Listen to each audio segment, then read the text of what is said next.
नमस्कार दोस्तों, आज हम इस वीडियो में आपके साथ डिस्कस करेंगे एक मेटल फॉर्मिंग प्रोसेस के बारे में जिसका नाम है spinning process. Spinning process metal spinning process का टाइप है। मेटल स्पिनिंग प्रोसेस 3 टाइप की होती है, conventional spinning process, shear spinning process और ट्यूब स्पिनिंग प्रोसेस। और इस वीडियो में हम जानेंगे कन्वेंशनल स्पिनिंग प्रोसेस के बारे में, और इसे हम 2 तरीके से कर सकते हैं, हॉट स्पिनिंग प्रोसेस और cold spinning process. Hot spinning process के केस में हम हीटेड ब्लैंक का यूज़ करते हैं, जबकि कोल्ड स्पिनिंग प्रोसेस को रूम टेम्परेचर पर किया जाता है। अब जानते हैं कि इस प्रोसेस को कैसे किया जाता है, इसके एडवांटेज क्या हैं, डिसएडवांटेज क्या हैं और इसकी एप्लीकेशन क्या है। जैसे अगर आप इस डायग्राम को देखें तो हमें पता चलता है कि हमें किस किस कंपोनेंट की रिक्वायरमेंट होती है। स्पिनिंग प्रोसेस को हम जिस मशीन पे करते हैं वो एक प्रकार से जो सेंटर लेथ होती है उसी की तरह ही होती है, एक समान होती है, क्योंकि इसमें एक हेड स्ट्रोक लगा होता है, उसके बाद एक स्पिंडल होता है और स्पिंडल के बाद मैंड्रल होता है। मैंड्रल भी बोल सकते हैं या फिर इसको फोम ब्लॉक भी बोला जाता है।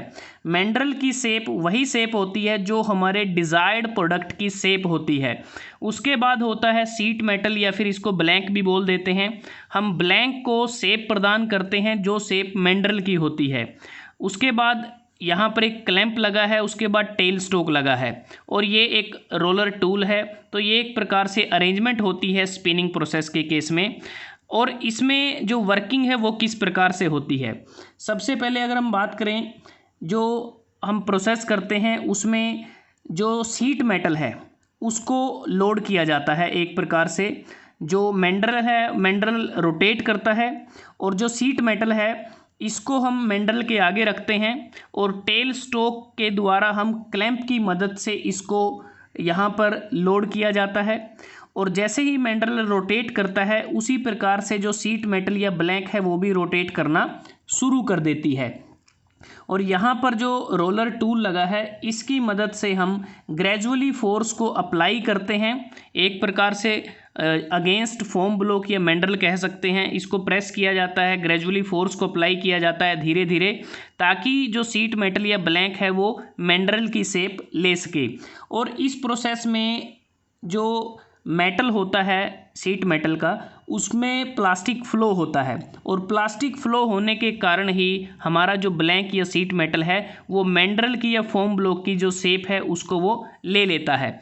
अब बात करते हैं कि जो स्पिनिंग स्पीड होती है, जो रोटेशनल स्पीड होती है, वो मेनली डिपेंड करती है ब्लैंक का मटेरियल क्या है, ब्लैंक की थिकनेस या डायामीटर पे वो डिपेंड करती है, और जो कॉम्प्लेक्सिटी है, जो डिज़ायर्ड कप होता है हमारा, उसकी कॉम्प्लेक्सिटी पे भी वो डिपेंड करती है। उसके बाद बात करते हैं जो मैंड्रल या फिर फोम ब्लॉक होता है उसका मटेरियल क्या क्या हो सकता है। वो हार्ड वुड का बना हो सकता है, कास्ट आयरन का बना हो सकता है, कार्बोराइजिंग स्टील का यह बना हो सकता है। अब बात करते हैं कि जो मैंड्रल है या जो फोम ब्लॉक है उसकी जो शेप है किस प्रकार से हो सकती है। बेसिकली 3 शेप होती हैं। एक होती है कॉनिकल टाइप शेप होती है जिसको बनाना बड़ा आसान होता है। उसके बाद हेमिस्फीयर होता है, ये थोड़ा सा डिफ़िकल्ट होता है इसको बनाना। और तीसरी शेप होती है स्ट्रेट वॉल या फिर जो सिलेंडर होता है।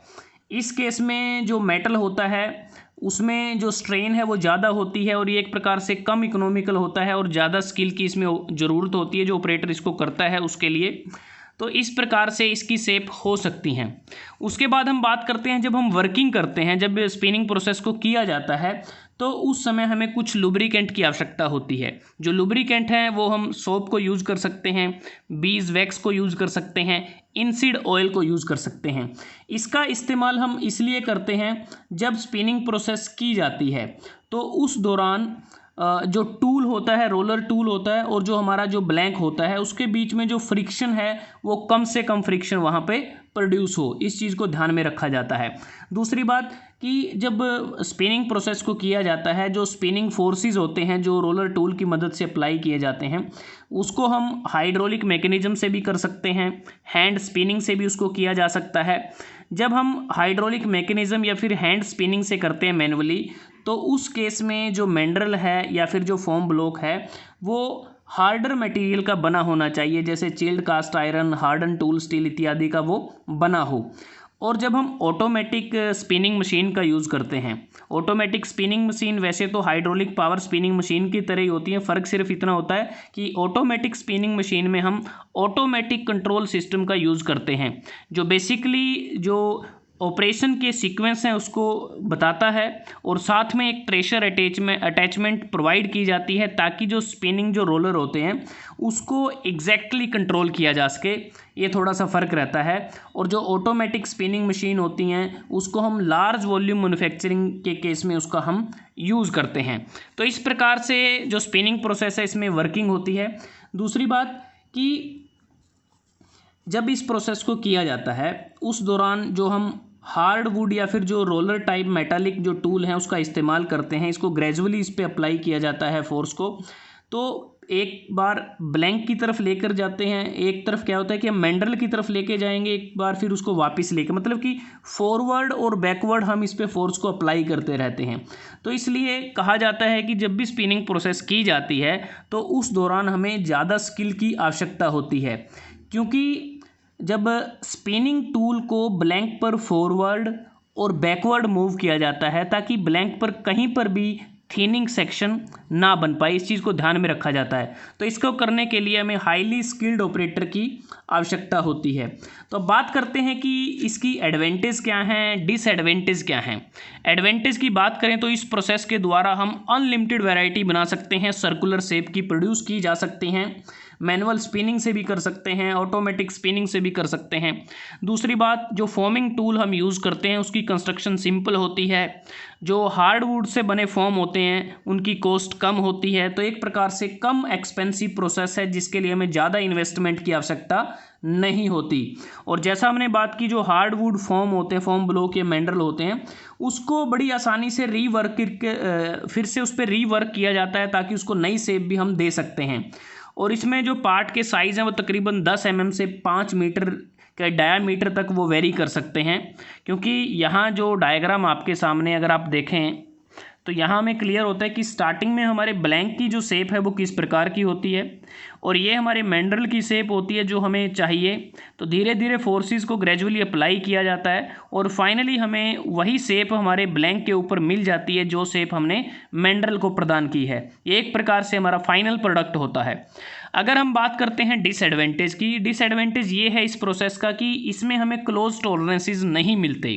दूसरा, हाई स्किल्ड ऑपरेटर की इसमें बार बार आवश्यकता होती है, क्योंकि हाई स्किल्ड ऑपरेटर इसलिए चाहिए कि हमें उसको मैनुअली कंट्रोल करना होता है टूल की पोजीशन को, क्योंकि एक बार फॉरवर्ड फोर्सेस को अप्लाई किया जाता है फिर बैकवर्ड अप्लाई किया जाता है, तो इस चीज़ को ध्यान में रखा जाता है। उसके बाद बात आती है एप्लीकेशन की, कि स्पिनिंग प्रोसेस की एप्लीकेशन क्या है। बहुत सारी एप्लीकेशन हैं। किचन वेयर में इसका इस्तेमाल किया जाता है, कुकिंग यूटेंसिल्स बनाने में, केटल्स बनाने में इसका इस्तेमाल होता है। रिफ्लेक्टर, जो लाइट रिफ्लेक्टर्स होते हैं उसको बनाने में इसका इस्तेमाल किया जाता है। बेल्स और म्यूज़िकल इंस्ट्रूमेंट को बनाने में इस प्रोसेस का इस्तेमाल होता है।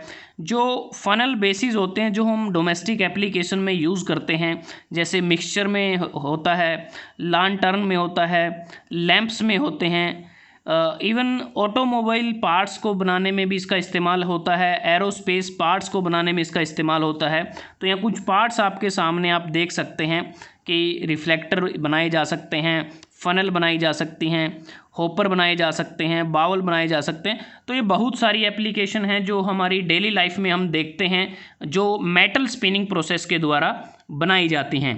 तो एक प्रकार से हम बात करें तो दोस्तों आज हमने इस वीडियो में आपके साथ डिस्कस किया मेटल फॉर्मिंग प्रोसेस, जो मेटल स्पिनिंग प्रोसेस का टाइप है कन्वेंशनल स्पिनिंग प्रोसेस। एक बार फिर बताएं, अगर हम हीटेड ब्लैंक का यूज़ करते हैं तो वो हॉट स्पिनिंग प्रोसेस कहलाएगी। अगर इस प्रोसेस को रूम टेम्परेचर पर किया जाए तो वो कोल्ड स्पिनिंग प्रोसेस कहलाएगी। दूसरी बात कि इस प्रोसेस में अगर हम बात करें, अगर कोल्ड स्पिनिंग करते हैं, कोल्ड स्पिनिंग के केस में हमें सरफेस फिनिश बढ़िया मिलता है हॉट स्पिनिंग प्रोसेस के कंपैरिजन में, लेकिन कोल्ड स्पिनिंग प्रोसेस में हमें ज़्यादा फोर्सेस को अप्लाई करने की आवश्यकता होती है हॉट स्पिनिंग प्रोसेस के कंपैरिजन में। तो दोस्तों आज हमने इस वीडियो में आपके साथ डिस्कस किया स्पिनिंग प्रोसेस के बारे में। अगर आपको ये वीडियो अच्छा लगा आप इसको लाइक कर सकते हैं, शेयर कर सकते हैं अपने दोस्तों के साथ, स्टूडेंट्स के साथ, और चैनल को सब्सक्राइब करना ना भूलें।